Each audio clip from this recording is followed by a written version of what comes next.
yung mga tao naka-line up dito para sumakay sa camel. Medyo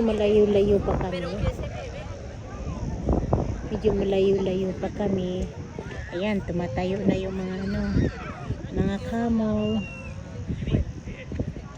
Meron na naman silang pasahero. Ayan. Ayaw tumayo ng isa. There we go. Good care.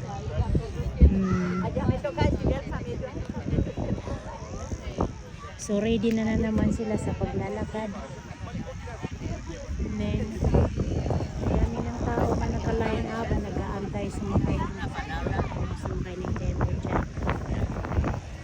Pero yung asawa ko, line up siya. Pag ready na, we can go there. I can go there. Pupunta na ako dyan kapag tinawag na niya ako. For now, I'll just taking lots of videos.